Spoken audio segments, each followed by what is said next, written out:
Welcome back to another interview video on the What is Truth channel here. And today I'm really happy to present to you a video interview I did with actually one of my professors here at Union College, and that is Dr. Lena Toews, and she is actually my Greek professor. So this interview primarily ended up focusing on the biblical languages, primarily Greek. And it's something very fascinating to talk about because every theology student, every pastor, at least in the Adventist church, has to go through 2 years of Greek, typically. There's some exceptions, but a lot of students don't love it. So it's very interesting to talk to her about the new way that the Greek language is being taught here at Union College.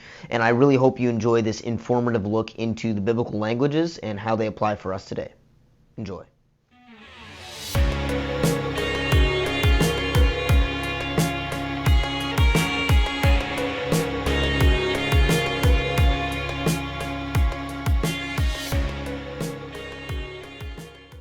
I am sitting here with Dr. Lena Toews, who actually is my Greek teacher. So instead of trying to give you a rap sheet, just give us a little bit of background about yourself so people know who I'm talking to. I'm a professor here at Union College, and I teach New Testament subjects, and I teach Greek language. And Payton is my student, and a very good student. So I'm happy to be here.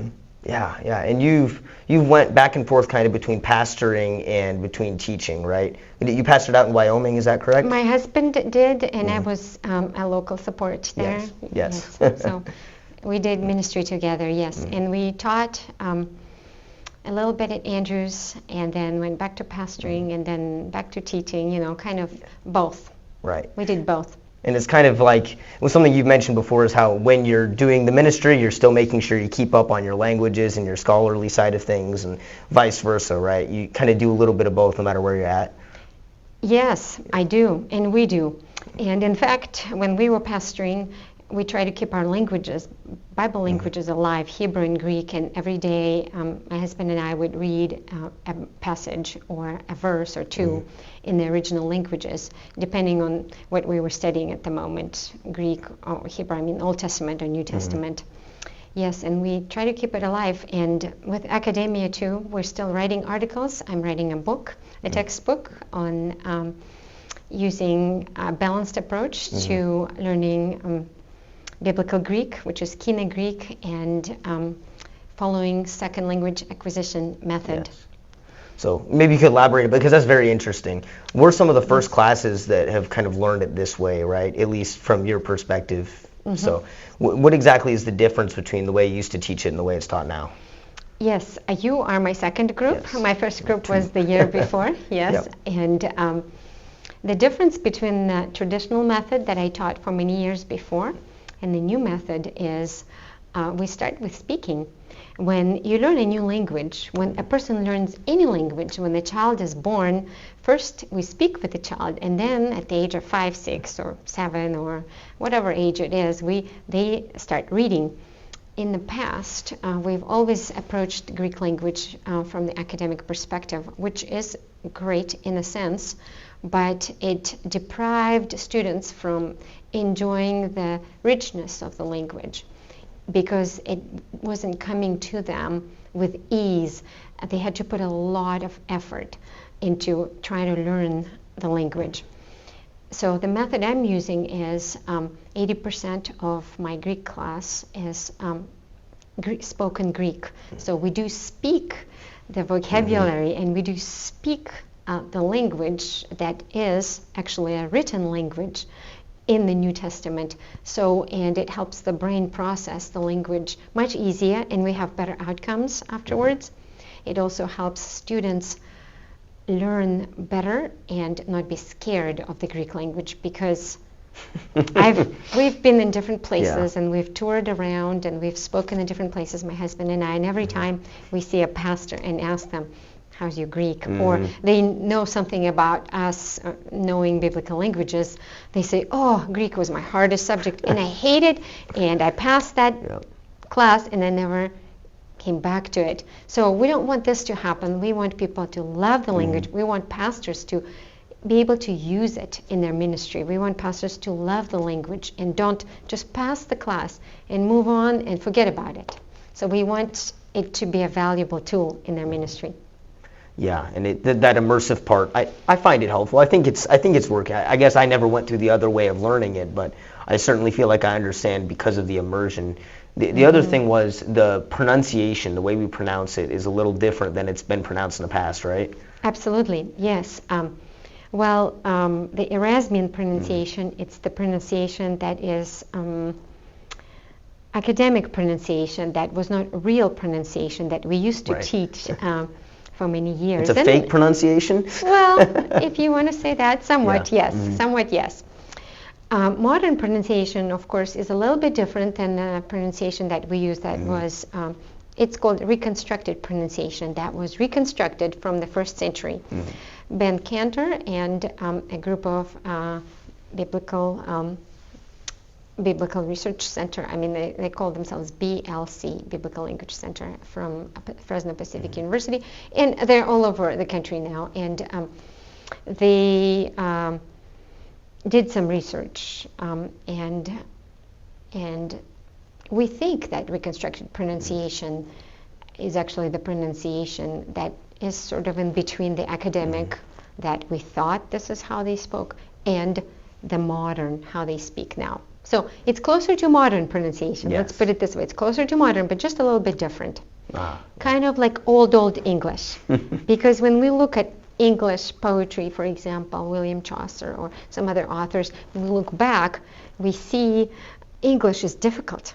But some words are not pronounced the same as we pronounce them. That's kind of like what we do with Kina Greek, which is the pronunciation back then, and some words are still pronounced the same way in the modern Greek, and some words are a little bit different. So we try to stick with the first language, for the 1st century pronunciation, and not modern, but it's close. It's close, yeah. Yeah. You get the gist. I mean, I hear people speaking it kind of with that old Eraspian pronunciation. I'm still able to get the gist, but you notice the differences. It's like, that's not how I would say that. So do you expect that to kind of grow in its usage to the point where the old way is kind of done away with?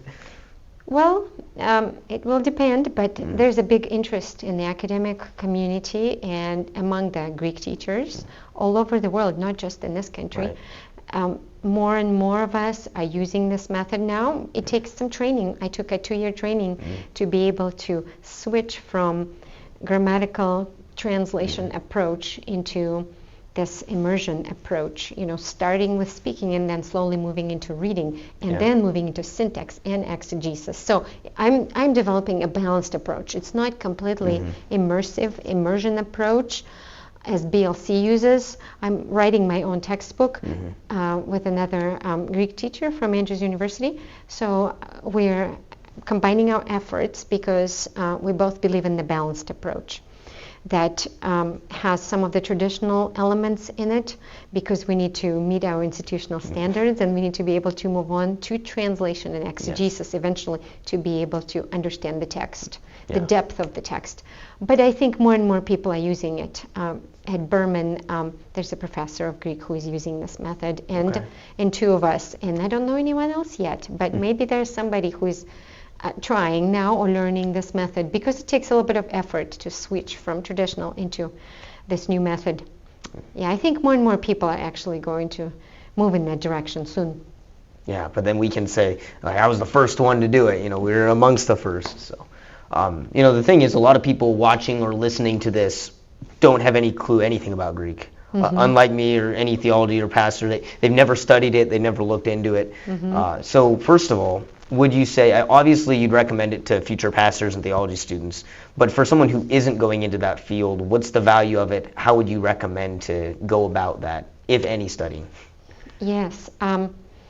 People who are not going into the field of theology but would like to learn a little bit of Greek, I think what would be useful is, first of all, we ask people to look at different translations, academic translations, good scholarly translations. If you take 10 translations, if 7 of them agree on the same word, most likely it was in the original. But it's kind of a roll of a dice, a little bit, if you don't know exactly what the word is in the original. The best way to go about it is to learn the alphabet, and to learn how to read Greek. Once you know the alphabet, it's very easy to read Greek. It's not like English, Once you know how to pronounce the letters, you know how to pronounce the words. So It's fairly easy. So, and once they learn this, they can use Bible software like Logos. And they can also go to BibleHub.com. It's a free resource, and it has interlinear Greek and English Bible where things are written in Greek and there is English underneath. And they can click on a certain word. It's a free resource. BibleHub.org, I think, maybe .com. Yeah. I have to check on that. So when they go there, they can click on the word and it gives them a translation. It helps them understand the words a little bit better sometimes. Like I said, Bible software helps. But ideally, it would be good to just go ahead and take a course. It's not scary. It's not difficult. And in fact, I talked with Dr. Holsworth, and we're moving towards maybe opening this class, not only for theology majors, but for whoever wants to learn Biblical Greek so they are equipped to reading in the original language and to understanding the Bible. Because understanding the Bible is not just knowing the words, it's also understanding the grammar and how words are connected in sentences. And you're a little handicapped if you don't know how they're connected. You can figure out the words, but sometimes the connection between the words and especially syntax helps in understanding the passage and in exegetical process, which is deriving the meaning from the original language. Yes. And there's precedent for people who aren't theology students taking this class. I've seen that even just in my time here. People do it. In case you didn't know that, it is something you can do. It's not unprecedented. Absolutely, yes. And it can count you as a language elective if you would like to take that class. But we're moving in this direction. It has to be approved. Yes. Yet still, yeah. And I mean, if we wanted to, some of you may be listening. I think if I've done it correctly on Spotify, you can now pull up a video even if you're listening. But on the whiteboard here, we have a verse. I think this would qualify as a fairly simple verse, right? If you wanted to maybe just kind of explain the basis to somebody who's never done this before. Yes. Greek sentences, the words are everywhere. They don't follow the strict word order like in English. I went to school today. So we have to put words in a specific order in order to understand the sentence. In Greek, words can be everywhere. You just need to find the subject of the sentence. And in order to do that, you need to know a little bit of Greek grammar, like knowing that subject is always in the nominative case. So you would say, Lehi o Iisus, says Jesus, or Jesus says. Eho, the 30% of the English language has come from the Greek language. Lots of words in the English language came from the Greek. So I always try to point it out in my classes. It helps better to memorize, with memorization. It helps with memorization. And in fact, we do not have flashcards and we do not learn individual words. Payton can testify for this. What we do is we learn the words as we speak them, and we, like a child would, it's the most natural way to do it. And then we learn the words as we read the Bible instead of just having a list of words disconnected from the context and trying to memorize those words. It's a very difficult way to do it. And it's very understandable that people did not like Greek just because of that. So, lehi o Iisus echo imi o odos ke aletheia ke zoe kata Ioannein. X. The verse is taken from the Gospel according to John. Ioannein sounds, if you know Spanish, sounds a little bit like John. And then 14:6. And it says, Lehi o Iisus. Jesus says Jesus. I told you, words can be everywhere. Ego comes from ego and ego. That's an English word, a Greek word for I. I, ini, am, odos is life, ke, and aletheia, which means truth, right? A friend of mine has a name. Her name is Aletheia. And I'm like, well, you have a Greek name. She didn't know that. But Aletheia, ke, e zoe. Zoe is life. And so it's an easy verse, and students can read this verse and understand it almost after a week of studying Greek. a couple of weeks actually. It moves really fast. We move fast, and because it's a more natural way of learning. So we're very excited when the first-year Greek students come, and they're excited to be able to understand certain parts of the scripture already after a few lessons because of this method. Yes. I think because we just immerse ourselves into the Greek language box, and we just speak Greek, and we act, and we use what's called total physical response. It's called TPR. So it's total physical response. When we stand and we say, I'm standing, we say, I'm sitting, I read the Bible, and we say, I read the Bible, and then they see it written. So they have a visual, they have kinesthetic, they have auditory receptors, all activated, all at the same time. So that's why this method really works. Yeah. And we do reserve 10 to 20% of English during my classes. Again, following the second language acquisition method, you have a few words that you need to say in English, so the native speaker can connect Greek with English. And we need to bridge. We need to have that bridge between English and Greek. And in order to have that bridge, you need to have a certain percentage of a native language talking in the class while you are introducing 80% of a foreign language, Greek in this situation. Yeah. And of course, Greek is a dead language. It's not, I mean, people speak Greek, but it's not what we're learning, right? Yeah. We're learning biblical Greek.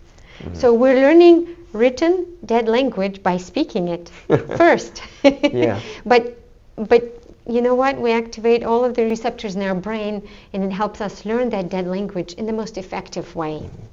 Yes. I like, this is one of my favorite verses in general, and it's a good one because it's simple. And something that stands out is when he says, Echo emi, is, of course, I am, right? And that's what you see when he claims that divine claim in like John 8. Something I noticed reading in Greek for the first time, I never noticed this before, when Peter walks on the water, when Jesus walks on the water onto the boat, he says, Echo emi, correct?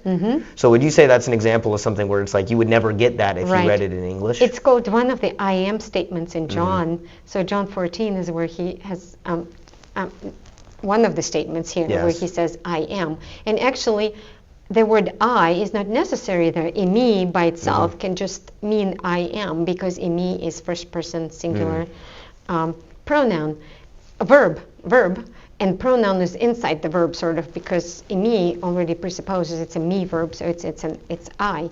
But ego is for emphasis. He wants to say this is who I am. I am, right? So ego is an addition to emi, in combination makes it emphatic. Yes, he's emphasizing this claim. Right, that he is Yahweh, he is God from the Old Testament. Right. So we've mainly talked about Greek. Greek is your main area. Do you have anything to add about like the Hebrew language? Have you ever taught it before? Yes, I've taken Hebrew language, and Hebrew is in the same situation as Greek. It's mostly taught traditionally, but some people have moved into the same method of teaching Hebrew. Hebrew is a little bit easier in a sense because people still speak it the same way. Well, just a small variation, but mostly the same way as the Old Testament is written. And people travel to Israel, and they can learn it there, and they can practice. But of course, the vocabulary is going to be specific and different than modern Hebrew language, just like in Greek. But with Greek, the pronunciation is the biggest difference between modern pronunciation and where in the reconstructed pronunciation, ours is a little bit closer. Yes. So it's, the situation is similar. But it seems to me that Greek was more difficult for some people than Hebrew. Yeah. And we take longer because we have syntax, another year of syntax with Greek. And with Hebrew, we just learn the language and we keep going. Yeah. Yeah. So. And the Greek has kind of those word endings that takes a lot of time to learn. Isn't that a big part of why we do it extra long? Hebrew doesn't really have that. Hebrew does have, Hebrew also has well, it has its own system of tenses and things. In Greek, the reason we take it longer is actually a good question. It would be good to have Hebrew maybe for 2 years, but it seems like you can learn it faster, and there's more syntax in Greek. Right. What I mean by syntax is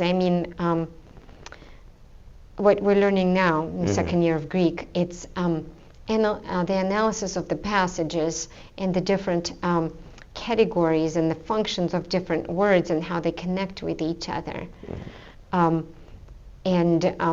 The different functions in the sentences and in the passages that makes exegesis a little bit more difficult. And we take longer to go through all of this. Yeah. I think it's fairly apparent to most people who spend time around me that a huge passion of mine is apologetics. And a lot of the times you hear people bring up these issues with the text of either errors or inconsistencies or things like that. I would assume that the better you know Greek, the easier it is to deal with some of these issues, because you can actually, what they're talking about if they bring up an error, like, I don't know, the ending of Mark or John 8 being missing and some of those things. Is there anything particular you want to talk about with like errors and how we address those in the original text?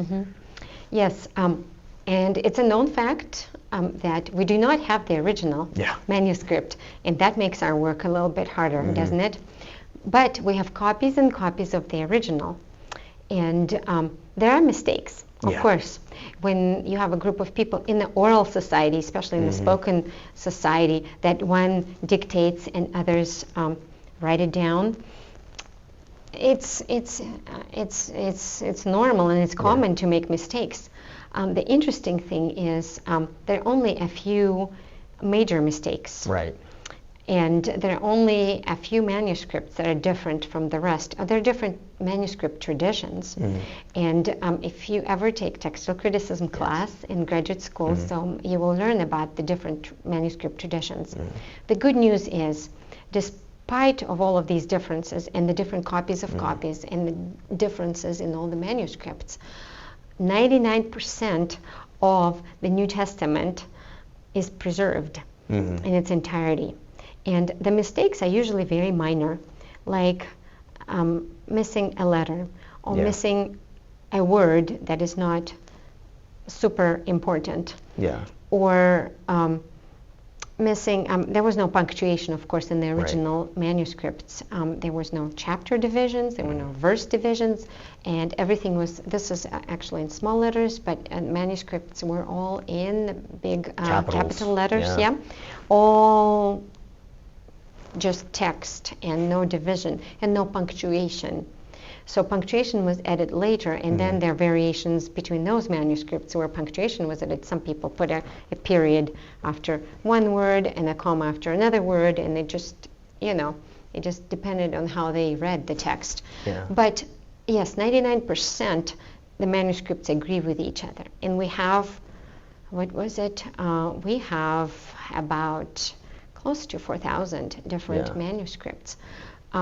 The passages like in John, the woman who was caught in sin, John 8, that passage is not in the original. We think it wasn't in the oldest manuscript, but that story doesn't change the message. The story could have happened during the time of Jesus. We don't know. In the oldest manuscripts that we have in our possession, maybe there's an older manuscript somewhere that we haven't discovered yet, but in the oldest manuscripts that we have in possession, that story is not recorded, and therefore it doesn't make it to certain translations, or they usually have a little caption there that says, oh, it's not in the original manuscript. But this story could have easily happened, and it really goes along with what the rest of the Gospels are teaching us. That's one thing. Another thing is the message of salvation is preserved in its entirety. Among all of these 3,000, 4,000 manuscripts that we have in our possession, the message is the same across all of them. And the mistakes are pretty much minor. There are a couple of other major things. I think one is in Timothy. One was the Samaritan one was the ending of the Gospel of Mark.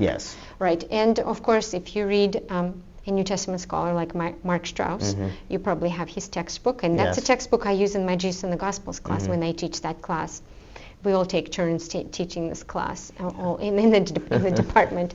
So, yes, I use this book as a textbook, and he talks about the Gospel of Mark. If you read the Gospel of Mark, for example, in its entirety, you get to the end, and those last 9 verses, all of a sudden, different vocabulary starts appearing. There's a little bit of a different style, and you almost feel like it's not the same author. Yeah. And when you look at the manuscript tradition, most people say that it doesn't belong in the original. But again, people say, what? It's not in the original? That means we don't have a resurrection story? Oh, no. Yes, we do have the resurrection story. The resurrection story is in other Gospels. Maybe Mark doesn't have it in the original, and maybe it was added later on from some other copies. It does look like maybe it was added on because of the style and the vocabulary there. But we do have the resurrection story. It's in other Gospels. Yes. So in my mind, there's no question about the validity of those manuscripts, although we do not have the original.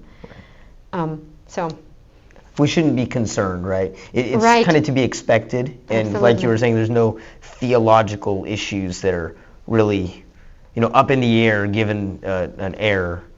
Something that was kind of interesting that you brought up, though, is the punctuation thing, because sometimes there are theological issues that will get thrown up in the air a little bit because of punctuation. because of punctuation, like I tell you today you will be with me in paradise, right? Yes. Adventists know this verse well because that comma really does kind of change the meaning, right? Exactly. You can say, I tell you today, or I say today, comma, you'll be with me in paradise, or you can say, and in fact, even if you say, today you will be, I say, comma, today you will be in paradise, the person closes his or her eyes. Next thing they open the eyes, it's still today for them almost. It's the next moment with Jesus when they wake up, when they're resurrected. So, yes, it can definitely bring some discrepancies in the understanding, and you have to be very careful, and you have to understand all of this in order to be able to evaluate the manuscripts, in order to be able to understand and translate the text and analyze the text. So that's why we're here. So we're teaching our theology majors to really understand the language and how the language works, and based on this, to make their own translation. Yeah. Would you say, like, in your personal experience, as you've learned these languages and sort of that sort of thing, has it strengthened your faith reading the Bible in its original languages and understanding more? As far as strengthening the faith, yes, but it also opened up a world of opportunities for me. Every time I read it in the Greek, I always discover something that I didn't see before.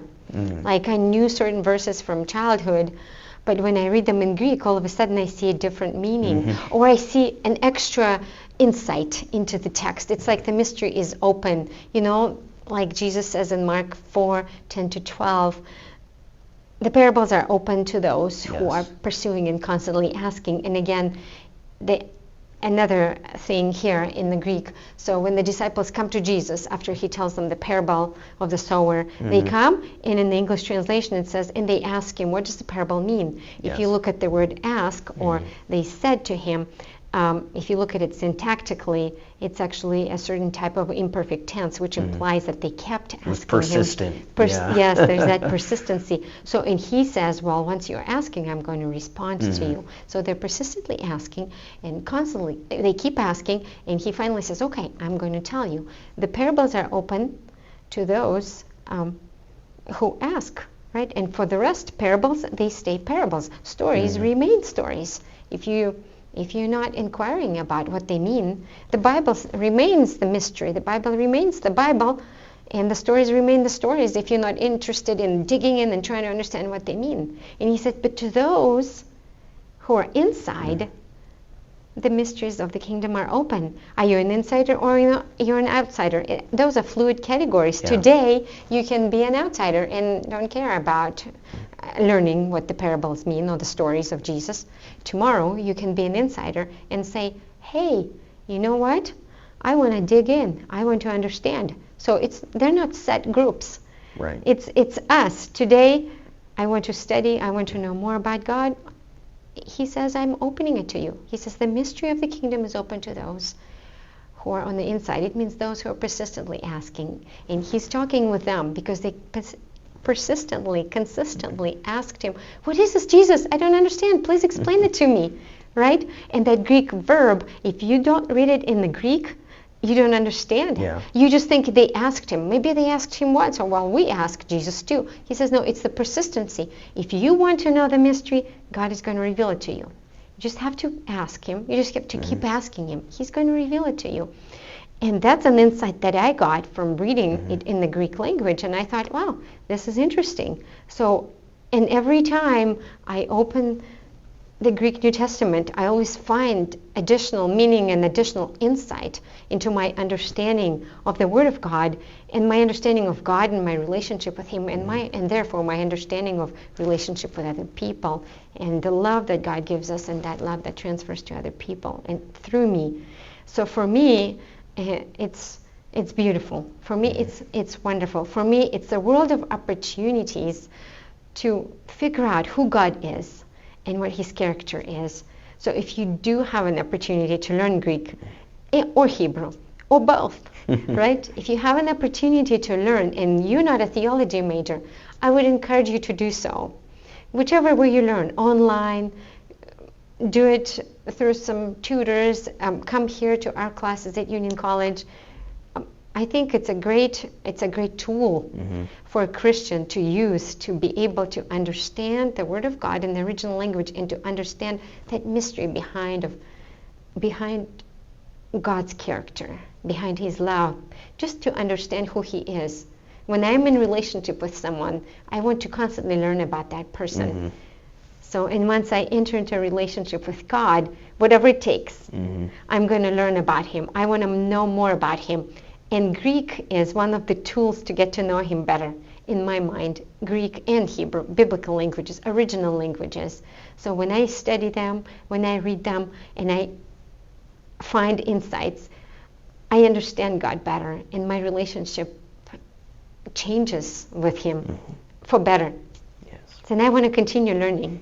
And I'm learning. You know, when you teach, you learn.